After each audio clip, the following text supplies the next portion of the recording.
Hello, ladies and gentlemen. It's me, NYSEinstein, from the floor of the New York Stock Exchange. January 20th, Inauguration Day.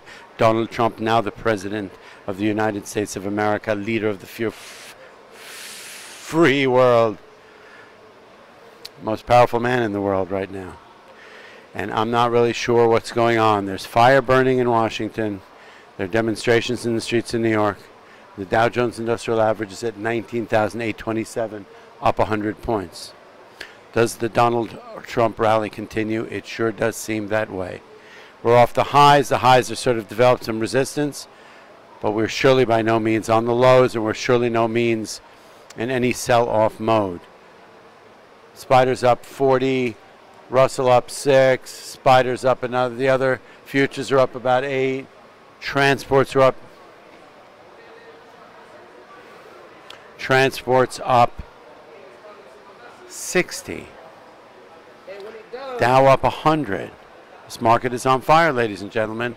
We came in today. I talked to you about yesterday. I said, you know, we've never seen such a bifurcation of people's attitudes and emotionality about what's going on with this election, going on with this new president. People who love him just love him. People who hate him just hate him. Tommy Lee over here is not a fan, okay?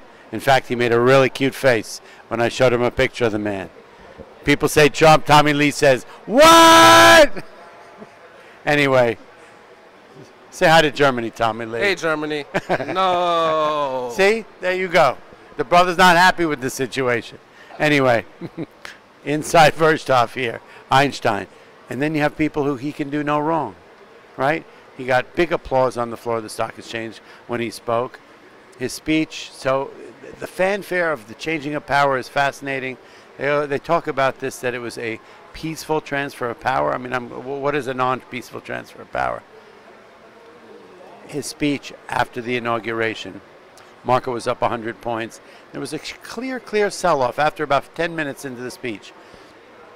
Net, he kind of got a little bit dark. Rather than talking about making America great again and whatnot, apparently from my point of view, the story just got a little bit dark, a little over-protectionist, gave some people some fear on trade and whatnot, and the market sold off pretty hard. We ended up, you know, going down about 80 points. But when you listen to the pundits around the room to see what they thought was the reason was, that once again, as he did in his first press conference, and once again here, there was absolutely no mention of taxes. There was no mention of regulations. So two things that Wall Street cares about were not being brought up. And they want some concrete answers and some clarity about what that is. So that's why the market sold off. Understood. Net, at the end of the day, we closed up 100. There was a continuation on the rally. I kind of thought they were going to sell them off because you don't really know how people are going to really respond at the end of the day, what's going on. We've got a weekend of demonstrations all over the country, but you have a strong market. So the day was all about the inauguration. It went on for hours and hours and hours. We saw all the other presidents who were there. It's a fascinating chain of events. The politics of it, the emotionality of it, the human factor of it all. It is, no matter what, even those who support him and not, and I'm not even saying what side I'm on, the fact that Donald Trump, a major businessman, talk show superstar, is now the President of the United States and the leader of the free world is kind of curious. It definitely caught everyone by surprise. How is the market responding to it? So far, all we can tell a day at a time, because we're a headline-driven market, is that the market likes him. The market is looking forward to a pro-growth policy. That's all I got to say. Short week, long week for me. I'm exhausted. I'm going home. I love you all. Einstein out.